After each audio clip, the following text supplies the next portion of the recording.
How to develop mental strength, किस तरह से एंग्जाइटी को कंट्रोल करें। एलन करी इंस्टीट्यूट मेंटरशिप में बिलीव करता है। एक अच्छी एजुकेशन के साथ साथ मेंटरशिप में भी हम बहुत ज़्यादा बिलीव करते हैं। तो पहली बात ये हो गई कि आपको नोट्स में वो चीज़ें मार्क कर लेनी है जो आपको फर्दर फ्यूचर में रिवीजन करना है, उसको आपको मार्क कर लेना है। ये मैंने अभी एक फंडामेंटल बेसिक बात बोली। Best time to plant a tree was 20 years before. Next best time is now. In fact जो टॉप रैंक्स होती हैं, जो अच्छी रैंक्स होती हैं, वो उन स्टूडेंट्स को मिलती हैं जो काफी ऑर्गेनाइज्ड होते हैं, जिनका एक प्रोटोकॉल होता है जिसको वो रिलीजियसली फॉलो करते हैं। Hello students, myself Anurag Mishra, senior physics professor, Allen career institute. आज हम जेईई 2023 स्टूडेंट्स के बारे में बात करेंगे। हमारा जो मेन एम्फेसिस होगा वो ये होगा कि नेक्स्ट 4 to 5 मंथ्स में हम किस तरह से न्यूमेरिकल सॉल्विंग को इंप्रूव करें। दैट मीन्स मैं कोशिश करूंगा आपको ये बताने की कि numerical solving can still be improved. हम उससे बहुत कुछ अचीव कर सकते हैं। अगर आपका न्यूमेरिकल सॉल्विंग अभी कुछ वीक है तो हम कुछ वीडियोस में अपनी बातों को एम्फसाइज करेंगे और आपको बताएंगे कैसे इसको इंप्रूव किया जा सकता है। इसके अलावा मैं आपसे डिस्कशन करूंगा कि how to develop mental strength, किस तरह से एंग्जाइटी को कंट्रोल करें, किस तरह से नेक्स्ट 4 to 5 मंथ्स में अपना मनोबल बढ़ा के रखें और किस तरह से सिर्फ सक्सेस के बारे में सोचते रहें, पॉजिटिविटी के बारे में सोचते रहें। तो मेरा टारगेट ये है आज कि थोड़ा सा मैं आपको न्यूमेरिकल सॉल्विंग एबिलिटी के बारे में बात करूंगा और मेंटल स्ट्रेंथ के बारे में बात करूंगा। डियर स्टूडेंट्स, मैं एक बहुत ही इंपॉर्टेंट बात करने आ रहा हूं। ये मेरा एक्सपीरियंस कहता है, जो मैंने ऑब्जर्व किया है कि ऑलमोस्ट 95% स्टूडेंट्स अपने एफर्ट में डायरेक्शनलेस होते हैं। वो without target, without any fixed target वो ड्रिफ्ट करते रहते हैं। दैट मीन्स उनके एफर्ट्स रैंडम होते हैं, कभी कुछ पढ़ लिया, कभी कुछ पढ़ लिया, कभी कुछ पढ़ लिया। पढ़ते तो वो रोज हैं बट वो डायरेक्शन लैक करते हैं। और इसी चीज को मेंटरशिप देने के लिए, यही डायरेक्शन देने के लिए ये वीडियोस आपके पास आ रहे हैं। एलन करी इंस्टीट्यूट मेंटरशिप में बिलीव करता है। एक अच्छी एजुकेशन के साथ साथ मेंटरशिप में भी हम बहुत ज्यादा बिलीव करते हैं। और इनफैक्ट हर एक बैच का एक मेंटर होता है जो स्टूडेंट्स को प्रॉपरली गाइड करता है। डियर स्टूडेंट्स, नेक्स्ट मैं आपसे बात करना चाहता हूं one of the most important things के बारे में कि how to plan, how to broadly plan your next 5 to 6 months time interval till JEE 2023। तो आपका जो पूरा स्टडी टाइम है उसमें जो चीज हमें अचीव करनी है वो है कि how to develop fundamentals, then bridge the fundamentals with the advance studies, and then how to strengthen advance concepts. मेरे आज के इस वीडियो का ये एक्चुअली मेन थीम था। तो इन तीनों के बारे में बात करता हूं। सबसे पहले मैं बात कर रहा हूं डेवलपमेंट ऑफ फंडामेंटल्स। एक बात को आप ध्यान रखें कि बेसिक्स पढ़ने के लिए, क्लास नोट्स रिवाइज करने के लिए और आपने जो पिछले साल में पढ़ा हुआ है, जो कंप्लीट सेशन में जो आपने पढ़ा हुआ है, उसको रिवाइज करने के लिए, बेसिक रूप में आपके क्लास नोट्स को रिवाइज करने के लिए यही सबसे इंपॉर्टेंट टाइम है, यही सबसे अच्छा मौका है। इस एक बार ही इसको आप प्रॉपर से पढ़ सकते हैं, क्योंकि इसके बाद जो क्लास 12th में स्टूडेंट्स हैं उनके बोर्ड एग्जामिनेशन आ जाएंगे। और इनफैक्ट अगर जेईई मेन की डेट पहले आती है तो जो लीडर बैच के स्टूडेंट्स हैं वो उसमें एंगेज हो जाएंगे। अभी जो हमारे पास टाइम है, इस टाइम में ही आप फंडामेंटल्स से फोकस कर सकते हो। तो फंडामेंटल्स में आपको किस बातों में फोकस करना है वो मैं आपको बताता हूं। आपको सबसे पहले आपके जो क्लास नोट्स जो आपने डेवलप किए थे, जो आपने लिखे थे, उन क्लास नोट्स को आप एक बार बहुत ही थॉरली पढ़ लें। बहुत ही थॉरली पढ़ने के बाद उसमें कुछ चीजें होंगी जो बहुत ऑब्वियस होंगी, जो आपको हमेशा याद रहती होंगी। कुछ चीजें ऐसी होती होंगी जिसमें आपको बहुत मुश्किल लगती होगी, उसको आपको 2-3 बार पढ़ना पड़ता होगा। कुछ बहुत आप इंपॉर्टेंट फील करते होंगे। दैट मीन्स उसको आप 3 कैटेगरीज में डिवाइड कर लें, optional, essential and desirable. In 3 categories में आप डिवाइड कर दें। उसका कोई सिंबल बना दें और उसको हर पेज पर उसको मार्क कर दें। जो चीजें आपको रिवीजन में पढ़नी है उसको आप मार्क कर दें। दैट मीन्स आपकी कोशिश ये होनी चाहिए कि इस बार क्लास नोट्स को आप फाइनली सेटल कर रहे हैं और इसमें वो सारे इंपॉर्टेंट पॉइंट्स आप मार्क कर दे रहे हैं जो कि आप शायद क्लोज टू एग्जामिनेशन आप पढ़ेंगे। दैट मीन्स अब आपका जो टाइम है, अगर आपने पहले, अगर मैं 100 के स्केल में बात करूं, अगर आपने पहले 100 आवर्स में कोई चीज पढ़ते थे, तो रिवीजन टाइम में उसको आपको एट मोस्ट 20 आवर्स में करना है। दैट मीन्स 1/5 करना है। दैट मीन्स आपको जो रिवीजन टाइम होना चाहिए वो मेन सिलेबस के कंपैरिजन में 1/5 होना चाहिए। तो जो कुछ भी आपने नोट्स बनाए थे उसमें इंपॉर्टेंट चीजों को आप भी मार्क कर दें, ताकि एग्जामिनेशन के पास आप सिर्फ उनको पढ़ सकें। एंड बिलीव मी, एक फंडामेंटल चीज होती है कि कोई चीज अगर आपको एक बार में पहले आई थी, तो नेक्स्ट टाइम में आपको वो एक बार में ही आ जाएगी। ऐसा बहुत रेयरली होता है कि कोई क्वेश्चन आपको पहले 1 टाइम में आ गया था तो नेक्स्ट टाइम वो नहीं आएगा। ऐसा बहुत रेयरली होता है। इनफैक्ट जो क्वेश्चन में आपको 2 या 3 बार मेहनत करनी पड़ती है, उसको आप मार्क कर लें, वही क्रिटिकल है और उनको ही ज्यादा रिवाइज करना है। और उसमें भी कुछ ऐसे होंगे जो आपके टीचर ने बताया होगा कि शायद ये इररिलेवेंट है, जिनमें मैथमेटिकल डिटेल्स ज्यादा है, जिनमें शायद इक्वेशन सॉल्विंग ज्यादा है, जिसमें अलजेब्रा ज्यादा है। हो सकता है उसको आप अवॉइड कर सकते हो, आपके टीचर ने पहले कुछ आपको हिंट दी हो, तो ऐसे क्वेश्चन को भी हटा दें। आप सिर्फ उन क्वेश्चंस को लें जो कॉन्सेप्ट ड्रिवन है, जो फंडामेंटल्स पे बेस्ड हैं, उनको मार्क कर लें, क्योंकि आपको लेटर ऑन सिर्फ इनको ही रिवाइज करना है।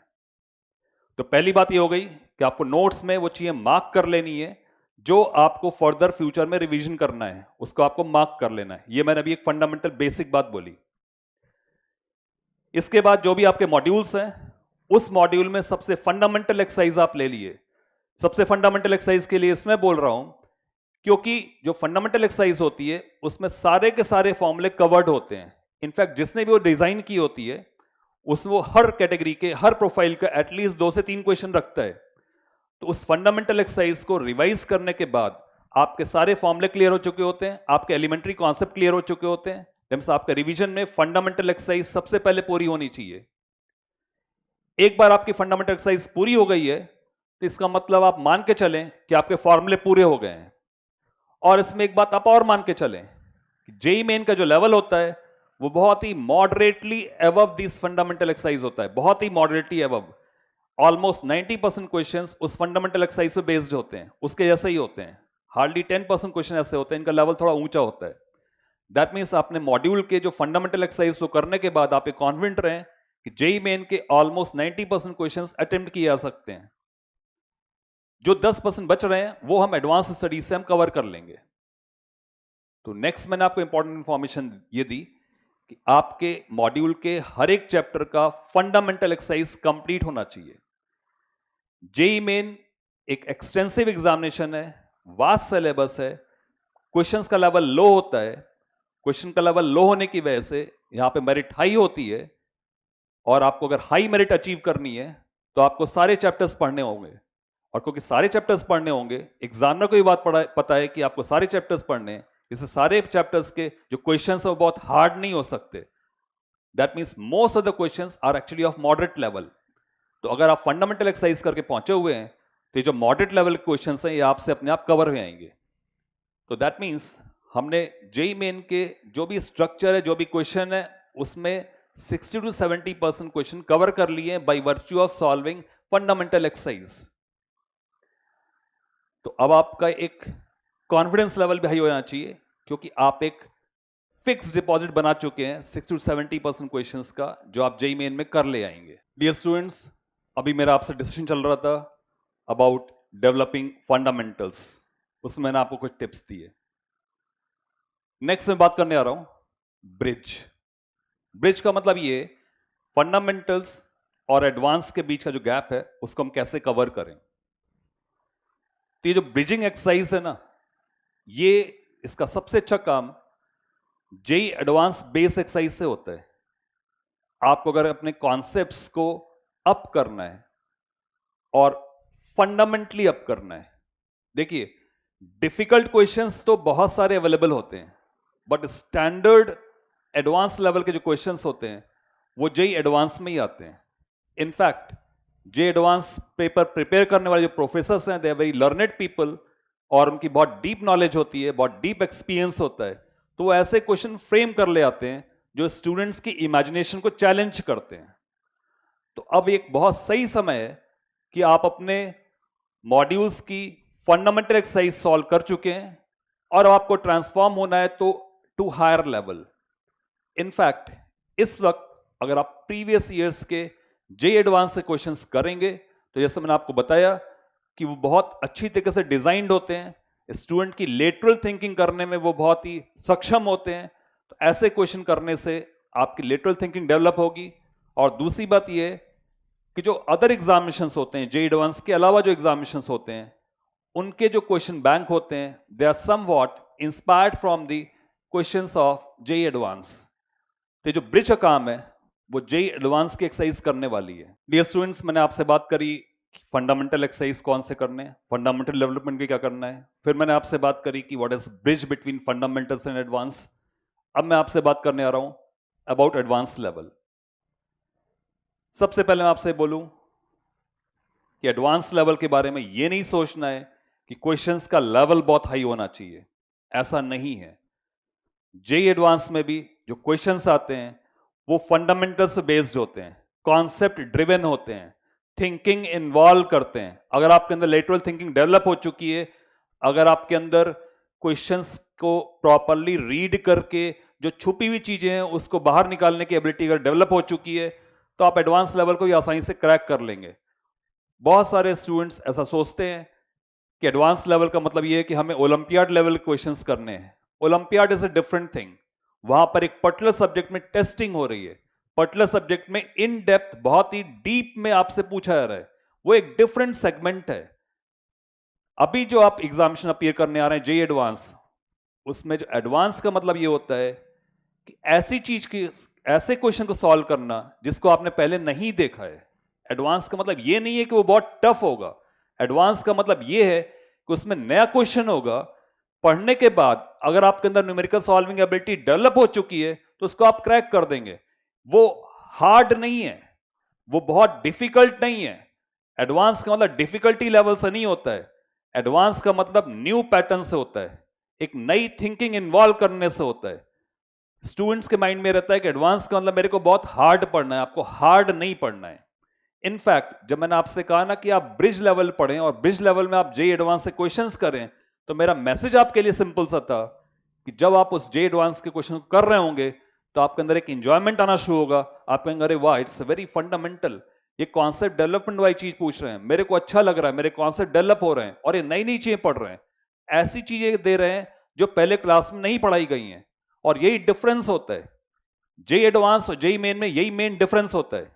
जेई मेन का जो पेपर होता है उसमें प्रोफाइल बेस्ड क्वेश्चंस आते हैं, दैट मीन स्टैंडर्ड क्वेश्चंस आते हैं, ऐसे क्वेश्चंस आते हैं जो आपने पहले देखे हुए हैं, इसीलिए वहां पे मेरिट बहुत हाई होती है।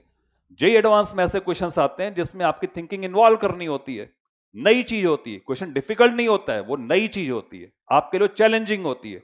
तो अगर आपके अंदर थॉट डेवलपमेंट अगर हो रहा है, हो चुका है और आपके अंदर कैपेबिलिटी डेवलप हो चुकी है, तो उस नई चीज को आप क्रैक कर लेंगे, अदरवाइज आप उसमें रुक जाएंगे। और यही जो स्टम्बलिंग ब्लॉक होता है, ना सोच पाना, इसी को लोग डिफिकल्ट बोल देते हैं।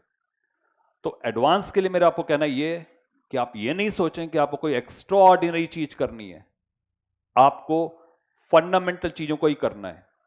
अब इसके लिए हम स्टडी मटेरियल क्या यूज करें, तो इस थर्ड पार्ट के लिए, एडवांस डेवलपमेंट के लिए, फॉर एग्जांपल अगर मैं फिजिक्स के टर्म्स में बात करूं तो आप अपने मेंटर से मिलें फिजिक्स के और उनसे बात करें और उनसे इरडोव जैसी स्टैंडर्ड टेक्स्ट बुक में कुछ अच्छे क्वेश्चंस मार्क करा लें। इसके अलावा आप जिस भी संस्थान में, वहां पर कोई ना कोई रिवीजन टेस्ट सीरीज चल रही होगी, उस रिवीजन टेस्ट सीरीज से फोकस करें। जैसे अगर मैं एलन करी इंस्टीट्यूट के बारे में बात करूं तो हमारा जो रिवीजन प्रोग्राम होता है आईआईटी जेईई का, उसको हम बोलते हैं स्कोर। तो स्कोर के जो पेपर्स होते हैं वो बहुत सारे एक्सपर्ट फैकल्टीज के द्वारा बनाए जाते हैं, उससे बहुत सारी नई चीजें होती हैं और हम ये इंश्योर करते हैं कि एवरी पेपर इज न्यू, हर एक क्वेश्चन न्यूली फ्रेम्ड है। तो न्यूली फ्रेम्ड होने की वजह से उसमें चैलेंजेस बहुत ज्यादा होते हैं।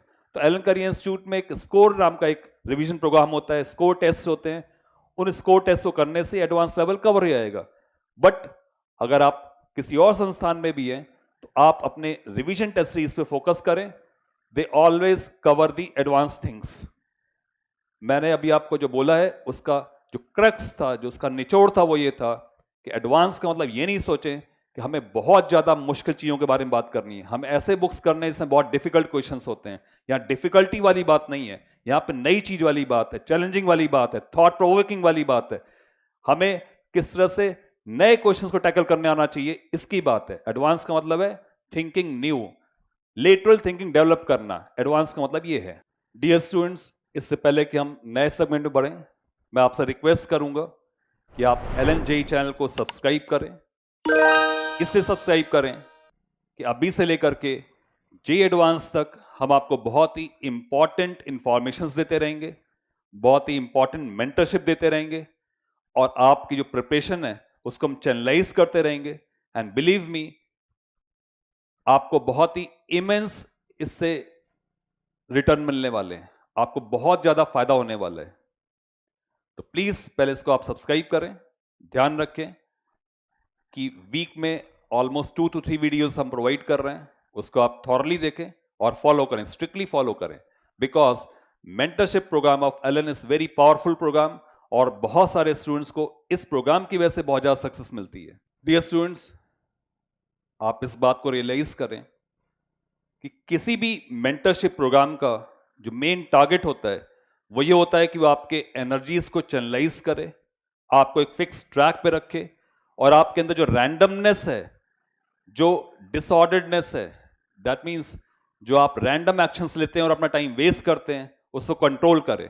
तो आज भी मेरा आपसे जो आपको मेन मैसेज होगा वो यही होगा कि how to control the random actions that you take. कोई भी सक्सेस इस बात पे बेस्ड होती है कि आपके अंदर कितनी कैपेबिलिटीज डेवलप हो चुकी हैं। And believe me students, without action capabilities can not be developed. तो इस वक्त एक बहुत ही इंपॉर्टेंट समय है to take a massive determined action, और आपकी जो कैपेबिलिटीज हैं वो सिर्फ एक चीज से ही डेवलप होंगी, और वो है to take action, action and action. अगर आप एक्शन लोगे, इस टाइम पे डिटरमिन्ड एक्शन लोगे, तो एवरीथिंग कैन बी अचीव्ड। आप कोई सा भी गोल अचीव कर सकते हो। एक बहुत ही फेमस प्रोवर्ब है, best time to plant a tree was 20 years before, next best time is now. सबसे अच्छा समय किसी पेड़ को लगाने का आज से 20 साल पहले था शायद, लेकिन जो नेक्स्ट बेस्ट टाइम है वो अब है। तो आपने अगर अभी तक एक्शन नहीं लिए थे, तो आप तुरंत इमीडिएटली आज से ही, ये वीडियो एंड करने के बाद आज से ही आप एब्सोल्यूट कमांडो एक्शन में आ जाइएगा, एब्सोल्यूट कमांडो एक्शन में। और मैं आपको इनवाइट कर रहा हूं, ये एम्फेसाइज कर रहा हूं, set your T equal to 0 now. आपकी सक्सेस है, आपको सक्सेस टाइम है, उसको अभी इसी मोमेंट पर सेट करो। Set your T equal to 0 now. Video के लास्ट पार्ट में मैं आपको एक बहुत ही इंपॉर्टेंट इंफॉर्मेशन दे रहा हूं। Most of the students believe in crisis to crisis management. आपने ही बहुत बार ऐसा किया होगा, जब टेस्ट आया तो आपने प्रिपरेशन कर ली, फिर नेक्स्ट टेस्ट आया तो आपने प्रिपरेशन कर ली, एंड समटाइम्स टेस्ट देने के लिए, रिव्यू टेस्ट देने के लिए आपने क्लासेस भी ड्रॉप कर दी। This is crisis to crisis management. In fact आप थोड़े लॉन्ग टर्म की सोचें, और किसी भी चैप्टर को पार्शली प्रिपेयर नहीं करें, जल्दबाजी में प्रिपेयर नहीं करें, क्योंकि उससे आपका कमिंग टेस्ट तो अच्छा हो जाएगा, बट लॉन्ग टर्म में जो आपका मेन टेस्ट होने वाला है ना, जो आपके अंदर नॉलेज नहीं होगी, जो आपके अंदर डेप्थ नहीं होगी, तो वहां पर आपका फेल्योर हो सकता है। तो इसलिए क्राइसिस टू क्राइसिस मैनेजमेंट को तुरंत छोड़ दें, Nth hour सिंड्रोम को तुरंत छोड़ दें। Nth hour सिंड्रोम का मतलब है लास्ट मोमेंट पे प्रिपरेशन करना, इसको आप छोड़ दें। इनफैक्ट बोर्ड एग्जामिनेशन में टू एन एक्सटेंट आपके नंबर अच्छे आ सकते हैं अगर आप लास्ट मंथ में पढ़ रहे हैं या लास्ट वीक में पढ़ रहे हैं, बट एक कंपटीशन में आप एक्सेल नहीं कर सकते। तो आपको अपना एक स्टैंडर्ड प्रोटोकॉल एस्टैब्लिश करना पड़ेगा, और इस प्रोटोकॉल को रिगरसली फॉलो करना पड़ेगा। दैट मीन्स आप आज से ही डिसाइड करें कि आज के बाद से अगर मैं कोचिंग के जाने का टाइम 6 to 8 आवर्स हटा देता हूं, उसके बाद मेरे को 6 to 8 आवर्स की सेल्फ स्टडी करनी है, एंड एवरी डे करनी है। I have to make every day count. और अगर किसी की छुट्टी है, फॉर एग्जाम्पल संडे है या किसी और वजह से अगर छुट्टी है, if there is off day, तो मैं उसको 2 दिन बना दूंगा। दैट मीन्स मैं उसको 12 से 15 घंटे पढ़ूंगा। इनफैक्ट जो आपके आज के एक्शंस हैं दे travel like wave in your life. जो आप आज कर रहे हो ना वो आगे फ्यूचर में प्रोपेगेट करता है। तो ये सोचते हुए टारगेटेड स्टडी करें, एक प्रोटोकॉल बनाएं। प्रोटोकॉल बनाने का मतलब ये कि आप जब सुबह उठें या रात को ही आप एक प्रोग्राम बना के सोएं कि नेक्स्ट डे 8 आवर्स की मैं सेल्फ स्टडी करूंगा, उसमें मैं क्या करूंगा, और उससे डेविएट नहीं करें। कुछ भी हो जाए, जो भी प्रोग्राम आपने बनाया है उससे आप डेविएट नहीं करें, उसको स्टिक करें। क्योंकि शुरुआत में क्या होता है कि हम जो प्रोग्राम बनाते हैं उसमें समटाइम्स हम डेविएट कर जाते हैं, हमें कहीं पीछे फील होता है मेरा प्रोग्राम गड़बड़ है। मैं कहता हूं आपका प्रोग्राम गड़बड़ भी है, खराब भी है, तो भी इसको स्टिक करें। शुरुआत में प्रोग्राम थोड़े गलत बनेंगे, थोड़े रैंडम बनेंगे, but with practice with in 7 to 8 days आप एक सही प्रोग्राम बनाने में सक्सेसफुल हो जाएंगे। और जैसे ही आपके प्रोग्राम सक्सेसफुल होंगे, जैसे ही आपका डे सक्सेसफुल होगा, जैसे ही आपके हर एक दिन 8 आवर्स की सेल्फ स्टडी होगी, आप सफलता तक बढ़ते आएंगे, आपके अंदर कॉन्फिडेंस आ जाएगा। इनफैक्ट जो टॉप रैंक्स होती हैं, जो अच्छी रैंक्स होती हैं, वो उन स्टूडेंट्स को मिलती हैं जो काफी ऑर्गेनाइज्ड होते हैं, जिनका एक प्रोटोकॉल होता है जिसको वो रिलीजियसली फॉलो करते हैं। तो वैसे ही मैं आप सबको मैसेज दे रहा हूं कि एक प्रोटोकॉल एस्टैब्लिश करें और उसको आप रिलीजियसली फॉलो करें। इस वीडियो के एंड में मैं आपसे बोलना चाहूंगा, प्लीज LNJE चैनल को सब्सक्राइब करें, क्योंकि इसमें बहुत सारी इंपॉर्टेंट बातें आपको मिलती रहती हैं। इनफैक्ट किसी एक वीडियो में अगर एक भी टर्निंग पॉइंट आपको मिल गया है तो योर डे इज सक्सेसफुल।